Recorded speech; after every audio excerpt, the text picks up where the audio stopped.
If Zoros and kids all got along, they probably gun me down by the end of the song.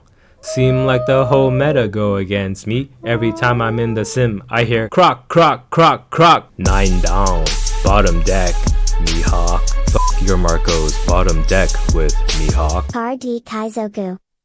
Oh, it's just my Patreon I just launched. If you like what I do and want to support me, toss a few bucks my way. Link in the description and on screen until someone subscribes to the tier and changes it. Okay, onto the video. Let's revisit Crocodile in OP04. He was one of the original 4 leaders of the game, so y'all know him by now, right? So let's just jump into things. Crocodile is a monocolor blue leader with 5k power and 5 starting life. His leader ability reads: activate main once per turn, Dawn -4. Return up to 1 character with the cost of 5 or less to your owner's hand, to the owner's hand. This Crocodile deck doesn't differ too much from my OP03 Crocodile deck, but we do get some new goodies in 04 to fill the deck out with. If I have to be brutally honest, Crocodile is still not a top meta deck. He for sure got a significant boost in 04, but so did Yellow, perhaps even more so with Yellow. It won't be until OP05 when Sakazuki comes out that this deck's sort of playstyle of control will become top tier. That kind of shows you the state at which Crocodile is at.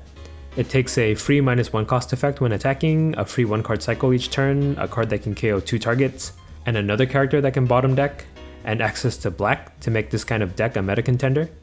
But enough complaining on what we're lacking, let's take a look at the deck. Starting by cost, we have 4 OP03 Kaya.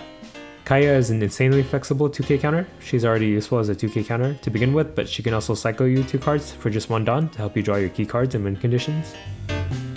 3 starter deck 3, Trafalgar Law. 1 cost blockers are incredibly strong.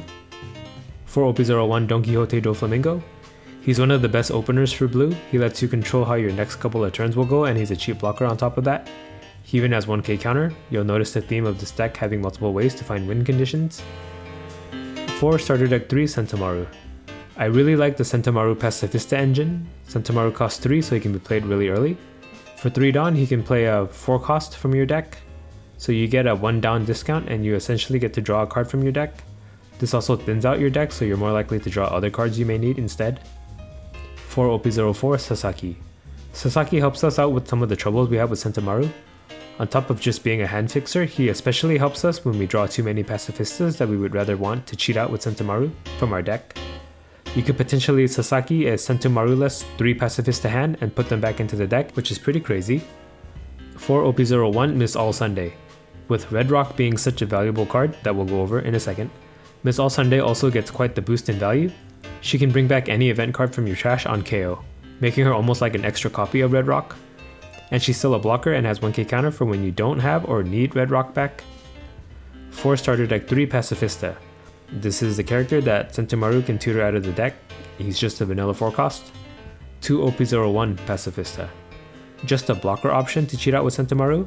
He can help stall out against big moms. 4 starter deck 3 Mihawk. Mostly a 2k counter, but his when attacking ability helps us cycle 2 cards, fitting the theme of cards that help us find our win conditions. He has a 5k stat line too, so he can attack leaders without further down investment. 2 OP03 Sogeking. One of our few mid-game characters. He can bounce a 6 cost on play and helps us cycle 2 cards to fix our hand. It can get awkward to play him against decks that run a lot of good on-play abilities though. 4 OP01 Dracul Mihawk. A 9k body with removal that can target anything up to 7 cost. There's a lot more big characters this set though, but he's still an amazing card into any deck that doesn't run those huge characters. 2 OP04 Kaido. We get a 10 drop now. Kaido bounces back a 8 cost and a 3 cost back to hand. This finally lets blue have a way to deal with 8 cost characters since Mihawk can only hit 7. He's especially devastating against Rebecca, allowing you to bounce both Luffy and another blocker they may have played. Onto our events package, we run 2 OP04 Dragon Twister Demolishing Wind. Just a utility card that I'm testing out. It's a 4k event counter, but it can also bottom deck a 1 cost. I suspect Law to go up in popularity this set, so this can really help mess up their turns if they save their leader ability for the end of their turn. Bottom decking a 1 cost when they plan to only have 2 remaining Dawn means they can't shambles. The trigger is great too, allowing you to bounce a 6 cost back to hand. 3 OP03 3000 Worlds. That was a lot of 3s. This lets you hit priority cards like OP02 and OP03 Marco. Only blue has the surefire way to actually remove Marco for now. Blue is also the only color that can remove pesky black cards like Borsalino, Fukuro, and Smoker, who are immune to KO. It also hits OP01 Law and Starter Deck Law in Law decks that like to hide behind chump blockers. The card is even great on trigger. For OP04 Gum Gum Red Rock. Red Rock is 3000 worlds, but it can hit any character. With the rise of Queen and Katakuri, we'll need Red Rock to fight back against their big characters. For starting hands, you'll want to see Sentomaru and Doflamingo for sure.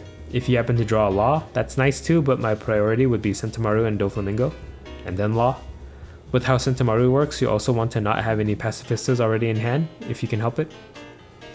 So the strengths of the deck are strong removal. The deck runs 15 bounce and removal abilities. 19 if you count Missile Sunday, bringing an event card back to hand. Consistency. The deck has 18 cards that help us fix our hand. The weaknesses of the deck are, yellow ruins are fun. Some of the peskiest cards of this meta are 9-cost Yamato and 10-cost Big Mom. Red Rock is our only way to deal with them, but it's hard to guarantee it in hand with how consistently Katakuri decks can get back-to-back 10-cost Big Moms. Abysmal early game. We can't really do much early game without Sentomaru. Even with Sentomaru, we really don't do much until our third turn. So that's my Crocodile deck for OP04. I thought this set would boost blue enough to the top, but yellow really did just get as much if not more than we did. Our other color matchups improved though, but it's nearly impossible to win against yellow, which will be a very popular color this meta. He's still just barely outside of the boundaries of top meta though, so Crocodile is still way better than a lot of other decks. But we'll get our revenge with Sakazuki and OP05 in a few months though. Okay, bye. Car D Kaizoku.